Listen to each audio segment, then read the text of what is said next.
Hey, it's Richard from Anvil Works. We are going to answer the Ask Richard question today. The one that got the most likes was Carrie Sargent.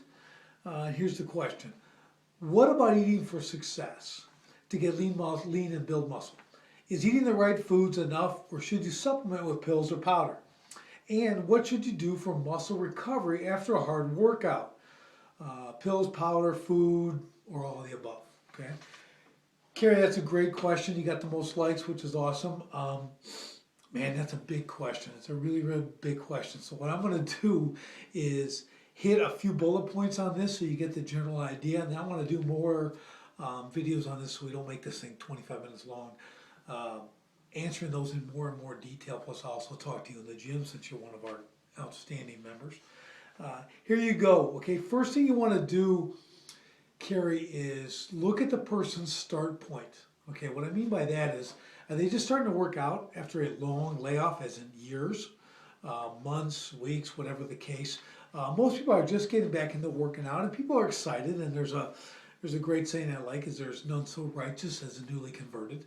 Okay, so people are getting back into it, and maybe they got a group of friends, or maybe they've got for themselves. They want to do everything they can to get back into it. Let's say they're going to buy all this different supplements, get the stuff. My friend says take this. This guy does this. This guy does that. It gets a little confusing. Okay, but the fact is, you want to look at a few things. The first thing is going to be like your body fat. Where's it at? Okay, you measure your body fat, you're at 30%, 26%, something like that. You haven't worked out in a year, 2 years, 5 years. All right. The need for supplements at this point is not that big. Okay. Here's what you're in need of: consistency. Consistency in the gym. That's what you're in need of. Okay. So let's work on going to the gym on a regular basis, performing whatever workout. I don't know what you're doing, what your actual goals are, or anything like that. But if you're looking to build lean muscle mass, great. Reduce body fat, great. Those are two real good things that most everybody's really looking to work on, anyways. Or it's going to be a result, regardless of what your workouts are. You want to get that. So let's get consistent with that for, say, 30 to 90 days. All right, and then you can start looking at supplements and what to use. Other factors people talk about is your age. When you're this age, you need this. When you're this age, you need that. Pretty much, if you're training consistently on a regular basis, you've got a basic need for all supplements. Say you start, I'll back up a little bit. From a teenage years, if you're training hard, you're in a sport or something like that, there's certain supplements you're going to want to use to help. And then as you get in your 20s, your 30s, 40s, and etc., you're still going to need these supplements, okay, to help you build. Now, we talk about food. You asked about food. Can you get it from food? You can get a lot from food. You can't get everything from food. Okay, and there's a lot of reasons for that. One is just a depleted nutrient source in our food and our soils and everything else, so it's difficult. Plus, the amount of food you'd have to eat to get all the nutrients that your body would need is getting pretty ridiculous. Okay, you're not going to be able to eat that much, especially if you're trying to lean out. You're not looking for that major mass build of lean muscle, so your calories are going to be less. You're not going to be able to get all that from food, so you're going to want to be careful about that. Now, there's some really quality foods, things like chia seeds for your omega-3s, your lean proteins, which you're going to get because you have to eat, so you want to eat those lean proteins, whether they're chicken, fish, whatever the case there, your meats, your red meats, things like that, you're going to get that. Whatever you're into is good. Um, Now let's take the next step from there. Let's say you've got consistent with your workouts, you're going forward with all that, you're doing very well. Now, yeah, protein powders are going to be, I would say, a necessity. Your body fat's around 20% now or less. You're going to want to start introducing a protein supplement. Now, notice the word supplement, okay? They're not meals, they don't take the place of food, but they're supplements that give you additional protein, say 25 grams per serving, something like that. You're going to want to get them in your body because they are going to be assimilated quickly, which is excellent for the body. Um, you're also going to want to look at one other thing is going to be protein concentrates over protein isolates. Okay, protein concentrates are what you're going to want to look for, what you want to get, or what you're going to want to get in your body. Protein concentrates are going to dissolve very easily in water or whatever liquid you're putting them in. Protein isolates are what's known as putrid protein. So in the long term, protein isolates are very bad for your body. Right, so you want to take that into consideration when you're looking at purchasing a quality protein powder. Some will have a blend, some will have a lot of protein concentrate with a little bit of protein isolate.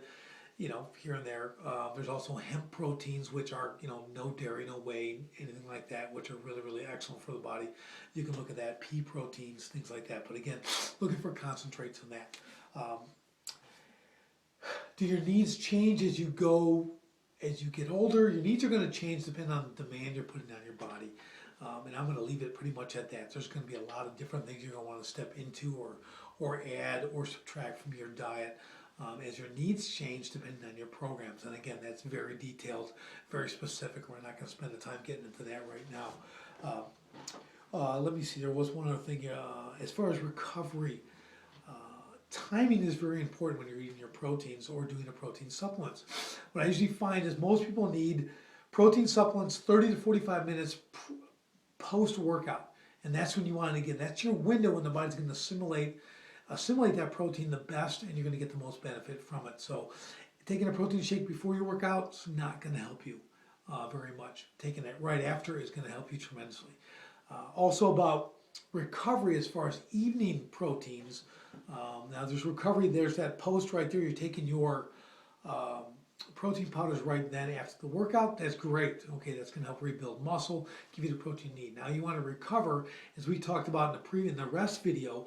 A lot of things happen in your sleep. A lot of muscle rebuilding, a lot of recovery. So there's excellent proteins you're going to take prior to bed, 30 minutes before bed, that are going to aid you in the recovery from your workout. So timing is a very important thing, and these are some things you're going to need to research or ask a real expert, someone who really knows their stuff, who's experienced this, and when they use it. Because if you're taking it at the wrong time, it's not doing your body any benefit either. Okay, so let's remember that. One other thing I want to talk about is pre-workouts. Pre-workout supplements. A lot of people are into them. There's benefits to them. Again, where's your start point? If you're just starting to work out, and you probably don't need a pre-workout. Now you can drink a cup of coffee, that's a pre-workout. It's the same thing.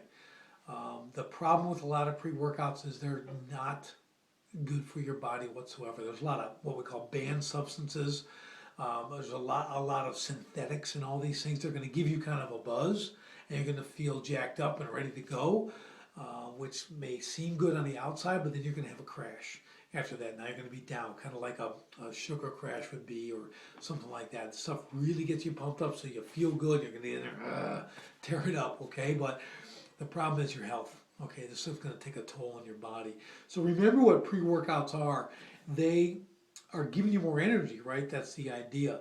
And again, where does that energy come from? Well, it comes from your muscles and your liver. So they're going to extract this energy from your muscles so you can perform more. Now let's be straight up, and most of us aren't elite athletes.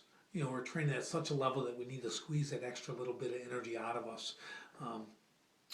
Your energy, you got to just get into the workout and perform from there. And I'm not saying there's no place for a pre-workout. There is, but it's about where you're at in your workout program, in your level of fitness, where you're able to really tell a difference between a pre-workout and no pre-workout, a cup of coffee and a pre-workout, and things like that. Now that you're going to be pretty in tune to your body and your workouts, and you will experience the difference. Now the difference means, again, not feeling a buzz, okay, like you've been out drinking or something, or you're getting this big caffeine rush. That's not doing your body any good.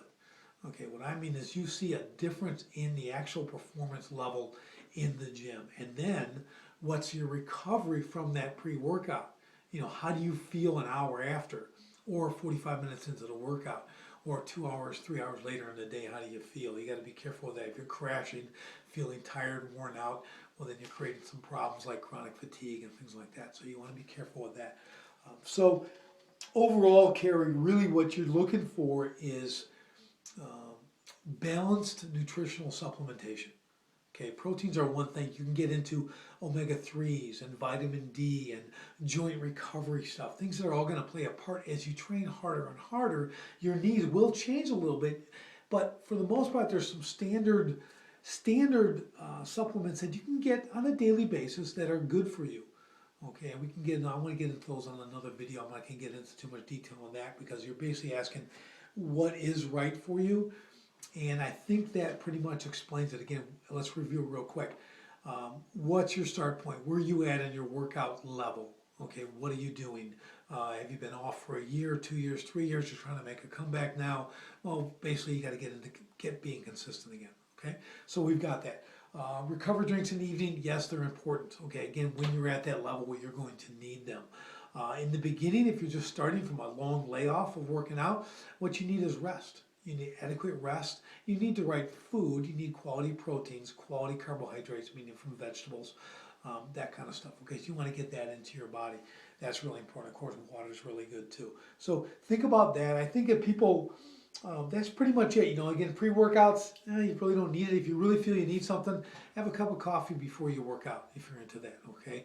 That's going to give you generally the same thing. It's going to save you a lot of money from there too. So I want to go into more detail on another video where we actually talk about the actual supplementation, and I'll give you some recommendations of mine, so that you have kind of a guideline on the very, very basics that should be, and most people will work on a regular basis on what it should be. So let's leave it at that to keep this relatively short. But Carrie, thanks so much for the question, and look for our next question.